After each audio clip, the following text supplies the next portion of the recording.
আজ ভোরে বাংলাদেশে হয়ে গেছে। আপনারা প্যারিসে যাবেন না। রেহানা ও হাসিনাকে এই কথা জানাবেন না। এক্ষুনি আপনারা আমার এখানে বনে চলে আসুন। হুমায়ুন রশিদ চৌধুরী এভাবেই ফোনে ওয়াজেদ মিয়াকে সেদিন জানিয়েছিলেন। রেহানা ও হাসিনা দুজনেই কাঁদতে কাঁদতে বলে যে নিশ্চয়ই কোনো দুঃসংবাদ আছে, যা আমি তাদেরকে বলতে চাই না। তারা আরও বলেন যে প্যারিসে না যাওয়ার কারণ তাদেরকে পরিষ্কারভাবে না বলা পর্যন্ত তারা ওই বাসা ছেড়ে অন্য কোথাও যাবেন না। অতএব বাধ্য হয়েই আমি তাদেরকে বলি যে বাংলাদেশে কি একটা মারাত্মক ঘটনা ঘটে গেছে, যার জন্য আমাদের প্যারিস যাওয়া যুক্তিসঙ্গত হবে না। শেখ মুজিবুর রহমানকে হত্যার সময় তার দুই মেয়ে শেখ হাসিনা ও শেখ রেহানা ছিলেন বিদেশে, শেখ হাসিনার স্বামী ডক্টর ওয়াজেদ মিয়ার সঙ্গে। 15ই আগস্ট সেই ঘটনার পর তারা কিভাবে ঘটনা সম্পর্কে জেনেছিলেন এবং তারপর তারা সেখান থেকে কিভাবে ভারতে আশ্রয় নিয়েছিলেন, সেই ইতিহাস নিজের আত্মজীবনীমূলক একটি বইয়ে লিপিবদ্ধ করে গিয়েছেন সর্বজন শ্রদ্ধেয় বিশিষ্ট পরমাণু বিজ্ঞানী ডক্টর ওয়াজেদ মিয়া। ওয়াজেদ মিয়া লেখেন, 15ই আগস্ট 1975 শুক্রবার সকাল 6:30টায় ঘুম ভাঙে ম্যাডাম রাষ্ট্রদূতের ডাকে। তিনি জানান যে জার্মানির বোন থেকে হুমায়ুন রশিদ চৌধুরী আমার জন্য ফোন করেছেন।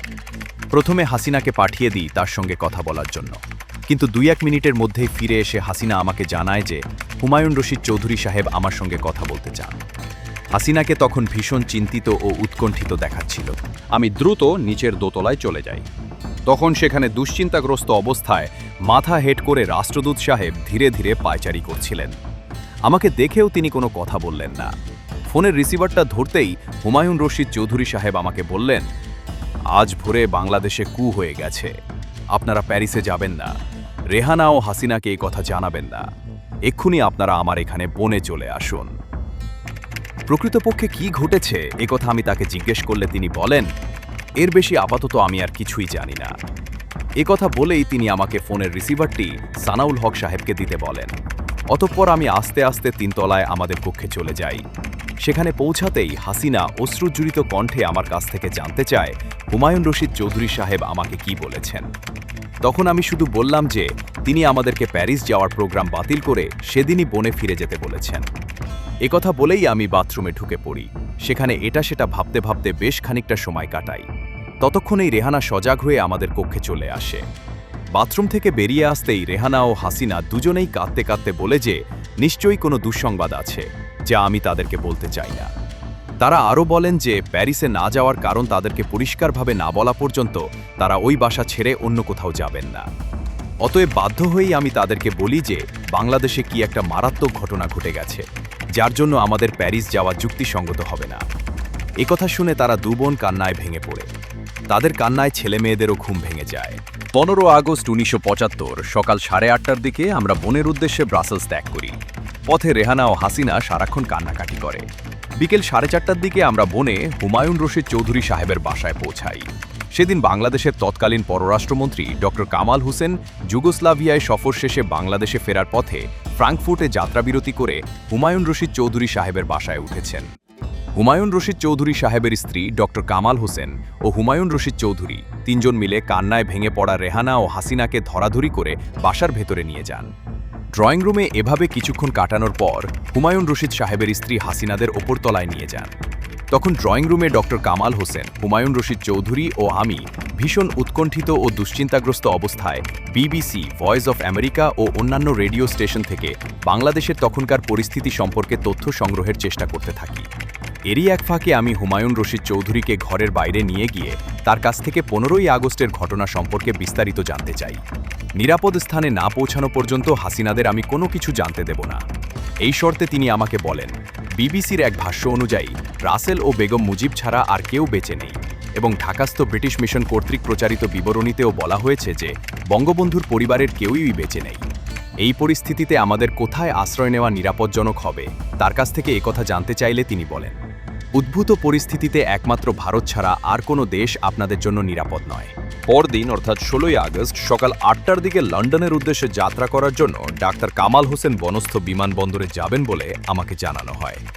ডাক্তার কামাল হোসেন ও হুমায়ুন রশিদ চৌধুরীর সঙ্গে আমিও গাড়িতে উঠে বসি। বিমানবন্দরে ডাক্তার কামাল হোসেন ও হুমায়ুন রশিদ চৌধুরী দুজনে একত্রে কিছু গোপন আলাপ করেন।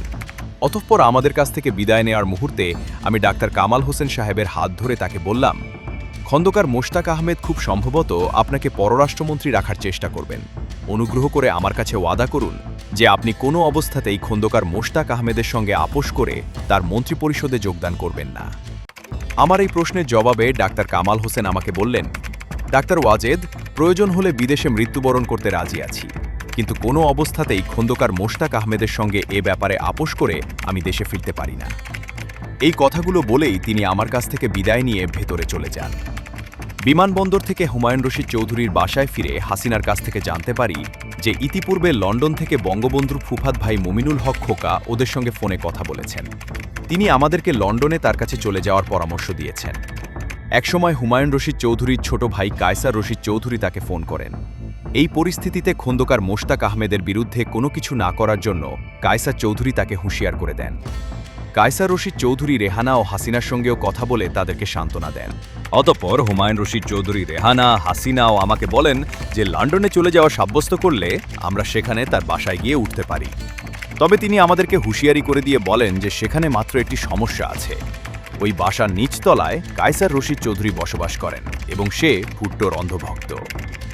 উল্লেখ্য, ইতিপূর্বে 15 আগস্ট তারিখে পাকিস্তানের তৎকালীন প্রধানমন্ত্রী জুলফিকার আলী ভুট্টো খন্দকার মোশতাক আহমেদের সরকারকে স্বীকৃতি দিয়ে বিশ্বের অন্যান্য মুসলিম রাষ্ট্রের প্রতি আহ্বান জানিয়েছিলেন তার সঙ্গে তদ্ব্যাপারে একাত্মতা ঘোষণা করার জন্য। যা হোক, ওই দিনই হুমায়ুন রশিদ চৌধুরী সাহেব আমাকে কালসরুহে পাঠালেন, সেখান থেকে আমার বইপত্র ও অন্যান্য ভারী জিনিসপত্র নিয়ে আসার জন্য। আমি সেদিন কালসরুহে গিয়ে বনে ফিরে আসি রাত 6:30টার দিকে। কিন্তু সেদিন সাপ্তাহিক ছুটির কারণে অফিস বন্ধ থাকায় আমি কোনো বইপত্র বা অন্য কোনো জিনিসপত্র সঙ্গে আনতে পারিনি। রাত 11টার দিকে হুমায়ুন রশিদ চৌধুরী তার স্ত্রী ও আমাকে সঙ্গে নিয়ে নিজে গাড়ি চালিয়ে বাড়ি বাইরে যান। পথে তিনি বলেন যে একটি পূর্বনির্ধারিত স্থানে ভারতীয় দূতাবাসের তার পরিচিত একজন কর্মকর্তা আমার জন্য অপেক্ষা করে আছেন, আমাকে তাদের স্থানে নিয়ে যাওয়ার জন্য। যা হোক, উক্ত নির্ধারিত স্থানে পৌঁছার পর ভারতীয় সেই কর্মকর্তার সঙ্গে তিনি আমার পরিচয় করিয়ে দিয়ে আমাকে তার কাছে রেখে দ্রুত বাসায় ফিরে যান। ফিরে যাওয়ার পূর্ব মুহূর্তে হুমায়ুন রশিদ চৌধুরী সাহেব আমাকে পরামর্শ দেন যে তাদের সঙ্গে আলাপ আলোচনা শেষে রওনা হওয়ার সময় আমি যেন তাকে ফোনে অবহিত করি। অতঃপর ভারতীয় ওই কর্মকর্তার সঙ্গে আমি তাদের রাষ্ট্রদূতের বাসায় যাই। তখন ভারতীয় রাষ্ট্রদূত ছিলেন একজন মুসলমান সাংবাদিক।